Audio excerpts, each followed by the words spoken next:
Financial research centre में आप सभी का स्वागत है। इस वीडियो में मैं एक बहुत ही सरल लेकिन शक्तिशाली स्ट्रैटेजी का खुलासा करने जा रहा हूं जो आपको लगातार प्रॉफिट कमाने में मदद कर सकती है। मैं स्ट्रैटेजी के सभी एस्पेक्ट्स को स्टेप बाय स्टेप साझा करूंगा, तो कृपया किसी भी भाग को छोड़े नहीं। लेकिन इससे पहले कि हम शुरू करें, हमारे चैनल को सब्सक्राइब करना न भूलें ताकि आप हमारे किसी भी नए वीडियो को मिस न करें। इसके साथ ही आइए आज के वीडियो में आते हैं। तो सबसे पहले आइए हम स्ट्रैटेजी के पीछे फंडामेंटल्स को समझें। यह स्ट्रैटेजी एक ट्रेंड के बाद की स्ट्रैटेजी है, इसलिए हम एक अपर ट्रेंड में बाइंग के अपॉर्चुनिटी की तलाश करेंगे और एक डाउन ट्रेंड में सेलिंग के अपॉर्चुनिटी की तलाश करेंगे। हम केवल उन एसेट्स पर ध्यान केंद्रित करेंगे जो एक मजबूत ट्रेंड में है। इस स्ट्रैटेजी में हम 3 काम करेंगे। नंबर 1, ट्रेंड की पहचान करें। नंबर 2, पुलबैक की प्रतीक्षा करें। और नंबर 3, जब बाजार फिर से शुरू हो जाए तो दर्ज करें। इन चरणों को पूरा करने के लिए हम 2 मूविंग एवरेज का उपयोग करेंगे। मूविंग एवरेज एक साधारण इंडिकेटर है जो एक निश्चित नंबर में कैंडलस्टिक्स पर एसेट की एवरेज प्राइस को प्लॉट करता है।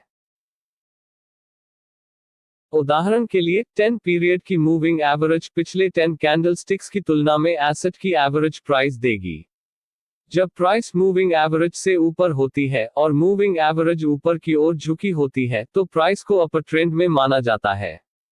इसी तरह जब प्राइस मूविंग एवरेज से नीचे होती है और मूविंग एवरेज नीचे की ओर झुकी होती है तो प्राइस को डाउन ट्रेंड में कहा जाता है।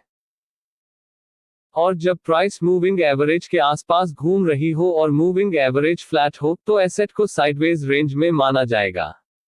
हमारी स्ट्रैटेजी में हम 2 एक्सपोनेंशियल मूविंग एवरेज का उपयोग करेंगे। हम 20 पीरियड मा और 50 पीरियड मा का उपयोग करेंगे। 20 पीरियड MA नीला है और 50 पीरियड MA पीला होगा।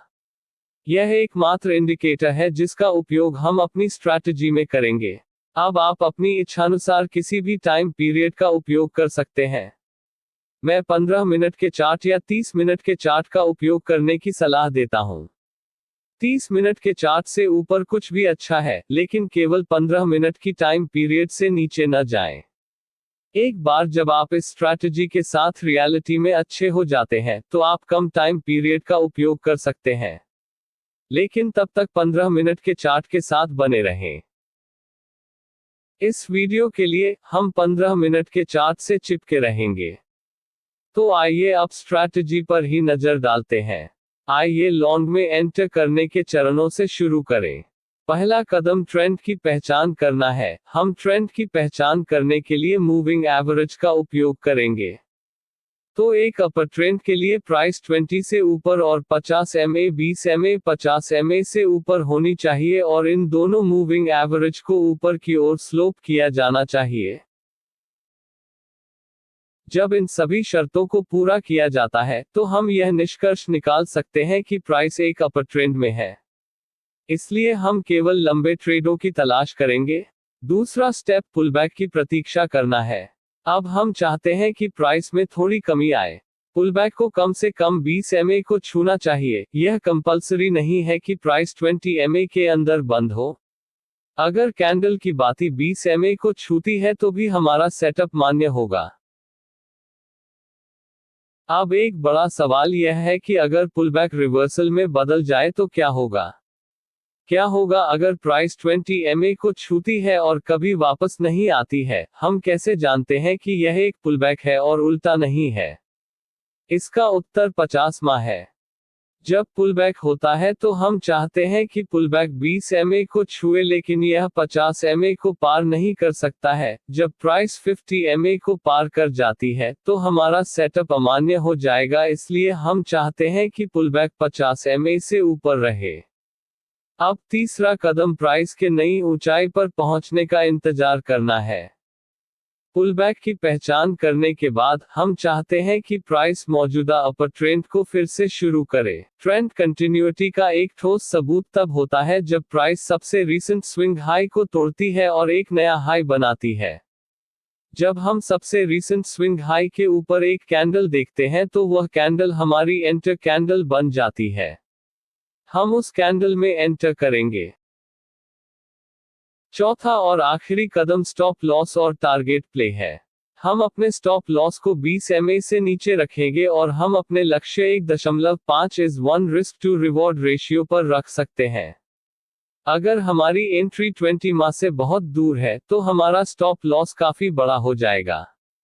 ऐसे मामलों में सबसे अच्छी बात यह है कि उस ट्रेड से बचना चाहिए। आइए स्ट्रैटेजी को समझने के लिए एक उदाहरण देखें। यहाँ हमारे पास 15 मिनट की समय सीमा पर USD JPY जोड़ी है। तो पहले हम देखते हैं कि प्राइस 20 से ऊपर ट्रेड कर रही है और 50 MA और 20 MA 50 MA से ऊपर है। दोनों मूविंग एवरेज का स्लोप भी ऊपर की ओर झुका हुआ है। इसलिए हम केवल सेटअप खरीदने पर विचार कर रहे हैं। अब हम वापसी का इंतजार कर रहे हैं। यहाँ हम देखते हैं कि प्राइस ने सफलतापूर्वक वापसी की है। पुलबैक 20 MA को छूता है और यह 50 MA से नीचे नहीं टूटता है। इसलिए ट्रेंड अभी भी बरकरार है और पुलबैक मान्य है। इसलिए अब हम सबसे रीसेंट स्विंग हाई को तोड़ने के लिए प्राइस की प्रतीक्षा कर रहे हैं। यहाँ सबसे रीसेंट स्विंग हाई है। इसलिए हम इस स्विंग पॉइंट से एक लाइन बढ़ाते हैं और ब्रेकआउट की प्रतीक्षा करते हैं। इस कैंडल पर ब्रेकआउट होता है, इसलिए प्राइस हाल के स्विंग हाई से सफलतापूर्वक टूट गई है। हम इस कैंडल के बंद होने पर एक लंबी स्थिति में एंटर करेंगे। हम अपने स्टॉप लॉस को 20 MA से नीचे रख सकते हैं और हम अपने लक्ष्य को 1.5 पर एक रिस्क टू रिवॉर्ड रेशियो में रख सकते हैं। और जैसा कि आप देख सकते हैं, हमने इस ट्रेड पर अपना लाभ हासिल किया। आइए अब एक सेल ट्रेड को देखें और कम जाने के नियमों को समझें। बेचने के लिए हमें सबसे पहले यह सुनिश्चित करना होगा कि हम डाउन ट्रेंड में हैं। इसलिए सबसे पहले हम मूविंग एवरेज को देखते हैं। सेलिंग के अवसर के लिए हम चाहते हैं कि 20 MA 50 MA से नीचे हो। प्राइस मूविंग एवरेज दोनों से नीचे होनी चाहिए और मूविंग एवरेज नीचे की ओर झुकी होनी चाहिए। ये सभी शर्तें इस चार्ट पर पूरी होती हैं।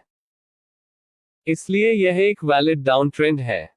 अब हम प्राइस के 20 MA तक वापस आने का इंतजार कर रहे हैं। यहाँ पुलबैक है। हम स्पष्ट रूप से देख सकते हैं कि इस कैंडल की बाती 20 MA को छूती है और प्राइस 50 MA से ऊपर नहीं जाती है। इसलिए पुलबैक भी मान्य है। अब हम सबसे रीसेंट स्विंग लो को तोड़ने के लिए प्राइस की प्रतीक्षा कर रहे हैं। इसलिए हम एक लाइन खींचते हैं और ब्रेकआउट की प्रतीक्षा करते हैं। यहाँ ध्यान दें कि जब हम ब्रेकआउट की प्रतीक्षा कर रहे थे तो प्राइस 50 MA को छू गई थी। यह कैंडल मुश्किल से 50 MA को छूती थी और उलट जाती थी। अगर यह कैंडल MA से ऊपर बंद हो जाती तो ट्रेड अमान्य हो जाता। लेकिन जब से ऐसा नहीं हुआ, डाउन ट्रेंड अभी भी बरकरार था। इसलिए हम इस कैंडल में एंटर करते हैं क्योंकि प्राइस हाल के झूले के नीचे से टूटती है। हम अपने स्टॉप लॉस को 20 EMA से ऊपर रखते हैं और अपने लक्ष्य को एक रिस्क टू रिवॉर्ड रेशियो 1.5 पर रखते हैं। जैसा कि आप देख सकते हैं, हमने इस ट्रेड पर भी प्रॉफिट कमाया। अब मैं यह नहीं कह रहा हूं कि यह स्ट्रैटेजी हर समय काम करती है। किसी भी अन्य स्ट्रैटेजी की तरह इस स्ट्रैटेजी में भी ट्रेडों को खोना होगा। मैं इस स्ट्रैटेजी को सिर्फ इसलिए साझा कर रहा हूं ताकि आप इसे अपने लिए परख सके और इसे आजमा सके। यह हमें इस वीडियो के अंत में लाता है। उस लाइक बटन को जरूर दबाएं और हमारे चैनल को सब्सक्राइब करें ताकि आप हमारे किसी भी नए वीडियो को मिस न करें। जल्द ही फिर मिलेंगे।